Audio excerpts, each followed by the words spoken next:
Buenos días, gente. ¿Cómo estás? This is not your regular semi-final. अभी तक हम ज़्यादा सीरियसली नहीं ले रहे थे क्लब वर्ल्ड कप को, but now this is the business end of the tournament. पैसा सीरियस हो गया है.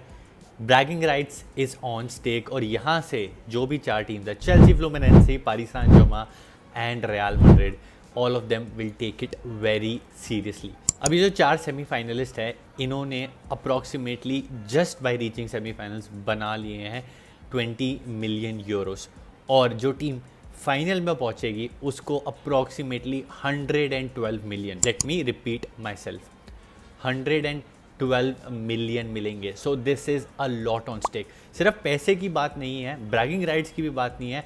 काफ़ी सारी पैरेलल स्टोरी लाइन्स चल रही है. एक एम्बापे की पीएसजी को लेके, एक लुइस एनरिके को लेके, that he has to maintain that level that he showed in the last season, and एक जो ट्रांसफॉर्मेशन रियल मैड्रिड का चल रहा है अंडर जाबी अलोंसो. ये सारी स्टोरी लाइन है जो बहुत इंपॉर्टेंट और इंटरेस्टिंग बना देती है इस क्लब वर्ल्ड कप वाली गेम को. इस मैच में बहुत सारी स्टोरी लाइन्स पैरेलली रन कर रही है, और एक स्टोरी लाइन है PSG versus Mbappe. We all know Paris Saint Germain के प्लेयर थे एम्बापे. बहुत साल रियल मैड्रिड ने फॉलो किया and eventually he joined Real Madrid. ऐसा लगा था कि रियल मैड्रिड एक सुपर टीम बन जाएगी, but they went trophyless last season, अगर मैं वो सुपर कप हटा दूं तो. And on the other hand PSG ने बिल्कुल अपनी किस्मत ही पलट ली when they let Mbappe go, because the moment Mbappe left, उन्होंने अपना एक बैलेंस ढूंढ लिया था, and they were not just relying on one player. वो एक टीम की तरह, कोहेसिव यूनिट की तरह लगने लग गए थे. And players like Dembele, Desire Doue, Barcola, all of them stepped up, and more importantly they were not just relying on their up three. उनकी मिडफील्ड, उनकी defence, everybody was working as a unit. तो यहाँ पे एक interesting चीज़ है कि जो Mbappe ने छोड़ा PSG को, was that the right decision. And Mbappe joining real Madrid, will it B one of those players की जहाँ पे वो जाते हैं वहाँ एक प्रॉब्लम हो जाती है, वो टीम जीत नहीं पाती है, और will Mbappe single handedly carry Real Madrid to the final. Then another story line is of the Garcias. सबसे पहले बात करते हैं हम फ्रान गार्सिया के बारे में. लास्ट सीजन तक काफ़ी आउट ऑफ फेवर लगते थे. रियल मैड्रिड फैंस उनको ज़्यादा पसंद नहीं करते थे, उनको खिलाना पड़ जाता था फ्रान गार्सिया को. और कहीं ना कहीं एक न्यूज़ भी आ रही थी कि Carreras will join Real Madrid, but under Xabi Alonso, we you know that Xabi Alonso loves his full back. ये चीज़ हम लेवरकूसन में भी देख चुके हैं फ्रिंगपोंग एंड ग्रिमाल्डो के साथ. And now Trent, and then you have Fran Garcia. अगर मैं बात करूँ, Fran Garcia is playing his best football under Xabi Alonso. Last game against Dortmund he gave a super performance. एक गोल मारा and he was up supporting in the attacks, doing everything. Defensively भी वो solid लग रहे हैं. एक ऐसे player जहाँ लग ही नहीं रहा था कि वो रियल मैड्रिड में खेलने के लायक है, he has suddenly become a very important player for Real Madrid. So it is a resurrection for him. And the other Garcia is Gonzalo Garcia from the Real Madrid Academy. We all know कि ज़्यादा players हम expect नहीं करते कि रियल Madrid की वो academy से आते हैं. यूजली हमारी ये एक्सपेक्टेशन होती है कि रियल मैड्रिड प्लेयर्स लाते हैं, they put all the stars together, and that makes the real Madrid 11. और इन सारी चीज़ों में गुंजालो गार्सिया ने सबसे ज़्यादा इंप्रेस किया है. 4+ गोल मार चुके हैं वो अभी तक इस टूर्नामेंट में, and he is fighting for that number 9 position in Real Madrid. It was a pleasant surprise for the Real Madrid fans to see Gonzalo Garcia perform at that level. Point अब यहाँ पे ये है कि club world cup में तो वो ज़रूर स्टार्ट कर रहे हैं, अच्छी परफॉर्मेंसेस देख रहे हैं, बट क्या जाबी अलोंसो उनको जो सीज़न आने वाला है वैसे ही स्टार्ट करेंगे? बिकॉज हमने देखा था after Joselu went, Real Madrid miss that number 9. Vini Mbappe एक सर्टन कैटेगरी के प्लेयर हैं, but you want a proper number 9, एक target man in the team जिसको आप बॉल पॉप इन कर सकते हो, एक कट बैक कर सकते हो, या एक होल्ड अप प्ले एक्सपेक्ट करते हो जब अपने नंबर 9 से. वो आपको सारी चीज़ें गोंजालो गार्सिया एक पोचर वाली एक एबिलिटी देता है. So the thing here to watch out is if they reach the final and Gonzalo Garcia helps them to win the final, क्या वो सीज़न में स्टार्ट करेंगे above Vini Junior and Mbappe?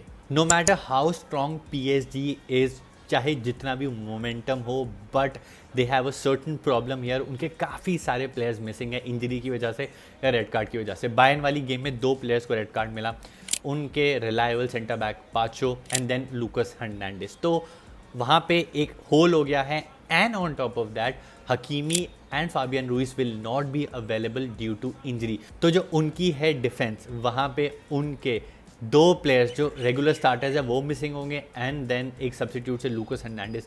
तो काफ़ी सारे प्लेयर्स हैं जो मिसिंग है फॉर पारिस सैंट जर्मेन, और यहाँ पे एक अपॉर्चुनिटी है रियल मैड्रिड के लिए, एम्बापे के लिए, गोंजालो गार्सिया के लिए टू एक्सप्लॉइट देम। टैक्टिकली हम सबको पता है पारिस सैंट जर्मेन कैसे खेलती है, वो ऊपर अप प्रेस करके आपको वहीं पे ख़त्म करने का ट्राई करती है, काउंटर्स पे आपको हिट करती है, विथ आपको देती है ताकि आप दूसरी टीम की डिफेंस को एक्सप्लॉइट कर पाओ, पीछे की स्पेसेस को एक्सप्लॉइट कर पाओ, एंड टेम्पो कंट्रोल करती है because of their midfield. Players like Vitinha and Joao Neves really help them in doing that. Joao Neves certainly has been the find of this season for Paris Saint Germain, including Fabian Ruiz जो अभी available नहीं होंगे। ये 3 probably are one of the best midfields in Europe. अब Madrid इसको कैसे counter करेगी? देखो, Madrid is manage by Xabi Alonso, और जाबी अलोंसो की एक फिलॉसफी बहुत ज़्यादा सिंपल है, दैट इज़ टैक्टिकल फ्लेक्सिबिलिटी। वो विद इन गेम अपनी फॉर्मेशन चेंज करते रहते हैं, कभी 4-2-3-1 होता है, कभी 3-5-2 होता है, कभी आप विनी को लेफ्ट पे देखोगे एंड कभी आप विनी को सेंट्रली आते हुए देखोगे। तो जाबी अलोंसो ने एक मॉडर्न फुटबॉल में जो सबसे अच्छी चीज़ करते हैं वो ये है कि within games, according to the situation, according to the team, अपनी वो फिलॉसफी चेंज करते रहते हैं, अपनी एक फॉर्मेशन चेंज करते रहते हैं। रिक्वायर्ड है तो वो विद से अटैक करेंगे, रिक्वायर्ड है तो वो सेंट्रली अटैक करेंगे। ये एक बहुत बड़ी एबिलिटी होती है एक मैनेजर के लिए। यूजुअली आप मैनेजर्स देखते हो स्टबन होते हैं, अपना एक फ़िलॉसफी वो टीम में डालना चाहते हैं, बट जाबी अलोंसो देते हैं आपको flexibility, and this I think is the major reason जो आप डिफरेंस देख रहे हो रियल मैड्रिड को, जो लास्ट सीज़न में थी और इस सीज़न में है। लास्ट सीज़न एक और हम प्रॉब्लम देखते थे रियल मैड्रिड में, वो थी उनकी मिडफील्ड में आपको एक बहुत बड़ा होल दिखता था, प्लेयर्स आपको स्प्रेड आउट दिखते थे, या तो सिर्फ डिफेंस है या तो सिर्फ अटैक है, बीच में आपको कोई कंट्रोलर नहीं दिखता था।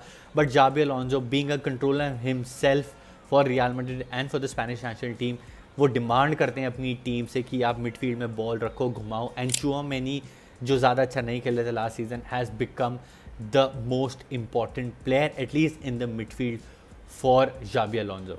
एक और जो बहुत बड़ी एडिशन है रियल मैड्रिड की टीम में, ट्रेंड के बारे में मैं बात नहीं कर रहा, I am talking about Dean Hudson.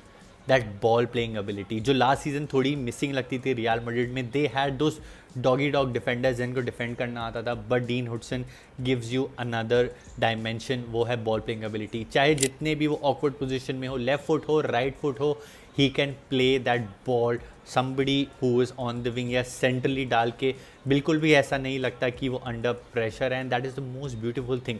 This real Madrid team looks काम एंड कंपोज जो बॉल कंट्रोल करना चाहती है, जो लास्ट सीजन हमने नहीं देखा था। Last season was all about counter attacks and somebody showing that individual brilliance, and this time under Xabi Alonso एक कोहेसिव कंप्लीट टीम की तरह लग रही है, and that is that X factor जो मेरे को लगता है फिनिश लाइन में ले जा सकता है रियल मैड्रिड को इस क्लब वर्ल्ड कप में। अभी तक रियल मैड्रिड को कोई ज़्यादा बड़ा चैलेंज नहीं मिला था क्लब वर्ल्ड कप में, and this would be the biggest challenge for Real Madrid and for Xabi Alonso. पहले मैच में उन्होंने स्ट्रगल किया अल हिलाल के बाद, but they found their feet, now it is their biggest challenge.